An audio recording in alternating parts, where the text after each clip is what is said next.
Shalom, selamat pagi. Kita bersyukur karena kemurahan Tuhan.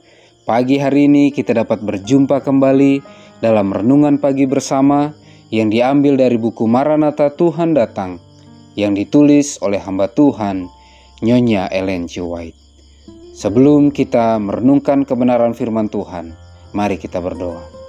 Ya Tuhan Allah Bapa kami yang bersemayam dalam tata surga, berbicaralah ya Tuhan karena kami telah siap untuk mendengarkan. Dalam nama Yesus kami berdoa. Amin. Pekabaran firman Tuhan pada pagi hari ini berjudul Kedatangan Kristus yang kedua kali. Ayat intinya diambil dari Mazmur 50 ayat yang ketiga dan keempat. Allah kita datang dan tidak akan berdiam diri.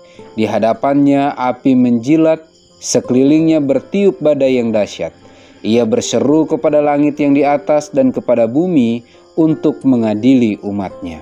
Keterangannya, segala mata kita dialihkan ke sebelah timur, karena sebuah awan hitam kecil muncul di sana, kira-kira sebesar separuh kepalan tangan manusia, yang kita semuanya mengetahui ini merupakan tanda Anak Manusia. Dengan hikmat dan tenang, kita semua memandang awan itu ketika semakin dekat dan menjadi lebih terang, lebih mulia, sampai menjadi awan besar yang putih.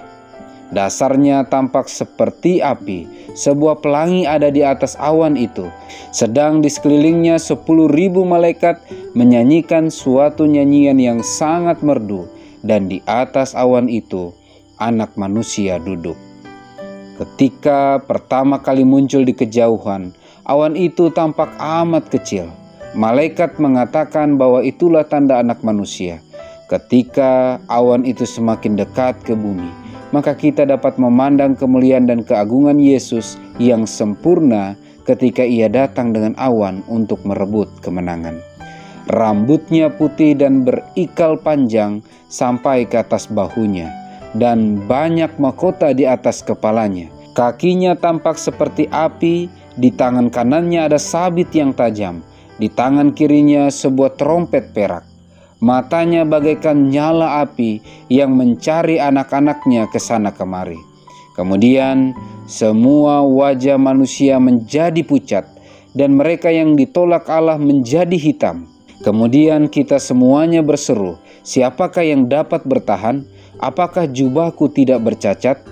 Kemudian malaikat-malaikat berhenti menyanyi dan terjadi suatu keheningan yang menegakkan bulu roma ketika Yesus berkata, orang yang bersih tangannya dan murni hatinya akan dapat bertahan. Cukuplah kasih karuniaku bagimu.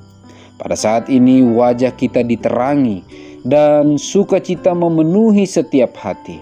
Dan malaikat-malaikat menjauhkan diri ke atas lalu menyanyi kembali. Sedangkan awan itu turun semakin mendekati bumi. Bumi bergoncang di hadapannya, langit menyusut bagaikan gulungan kitab yang digulung, dan tergeserlah gunung-gunung dan pulau-pulau dari tempatnya. Dan raja-raja di bumi dan pembesar-pembesar, serta perwira-perwira dan orang-orang kaya, serta orang-orang berkuasa dan semua budak, serta orang merdeka, bersembunyi ke dalam goa-goa dan celah-celah batu karang di gunung. Kedatangan Kristus yang kedua kali. Pekabaran firman Tuhan pada pagi hari ini dengan jelas menyatakan bahwa akan tiba waktunya Tuhan kita Yesus Kristus sendiri akan turun dari sorga dengan kemuliaan yang besar dan bersama-sama berlaksa-laksa malaikat-malaikat Tuhan yang menyertainya. Kedatangan Kristus yang kedua kali adalah kedatangan untuk memberikan keadilan kepada umat manusia.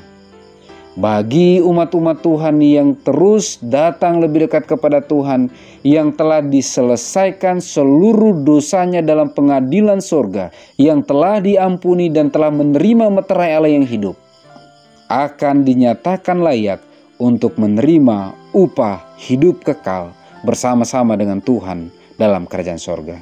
Tetapi di sisi lain, raja-raja di bumi, pembesar-pembesar, perwira-perwira, orang-orang kaya, orang-orang berkuasa, budak, bahkan orang merdeka yang belum menyelesaikan catatan dosanya dan belum diampuni dosanya, maka mereka akan bersembunyi ke dalam goa-goa dan ke dalam celah-celah batu karang di gunung.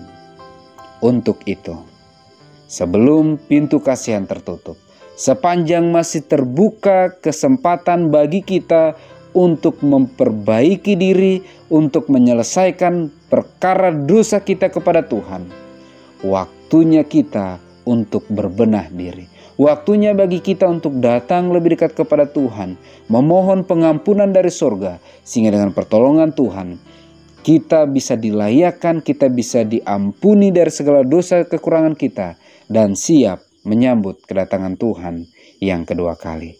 Mari kita berdoa. Ya Tuhan Allah Bapa kami yang bersemayam dalam tata surga, terima kasih banyak atas kebenaran firman Tuhan yang Engkau berikan kepada kami pada pagi hari ini. Kami telah merenungkan bagaimana dahsyatnya, bagaimana mulianya kedatangan-Mu yang kedua kali. Kami rindu ya Bapa, kami semua bisa siap menyambut kedatangan Tuhan kami Yesus Kristus di kali yang kedua. Dan dengan pertolongan Tuhan, kami rindu ya Bapa, kami bisa siap bersama-sama dengan keluarga kami, jemaat kami, bahkan siapa saja yang kami jumpai untuk menyongsong Engkau di angkasa. Untuk itu ya Tuhan, bantu kami untuk bisa mengadakan persiapan yang sesuai dengan kehendak Tuhan. Bantu kami untuk terus memperbaharui hubungan kami lebih dekat dengan Engkau, menyelesaikan segala perkara, segala dosa-dosa kami di hadapan hadirat Tuhan, sehingga dengan pertolongan Tuhan, walau apapun yang Kau izinkan kami alami, kami akan terus mengandalkan Engkau, terus menjadikan Engkau yang terutama dalam kehidupan kami, dan terus menjadi alat Tuhan untuk menuntun keluarga, sahabat, rekan kami dipersiapkan menyambut kedatangan-Mu yang kedua kali. Terpujilah nama-Mu ya Tuhan, dalam nama Yesus kami berdoa. Amin. Maranatha, Tuhan datang. Tuhan Yesus memberkati.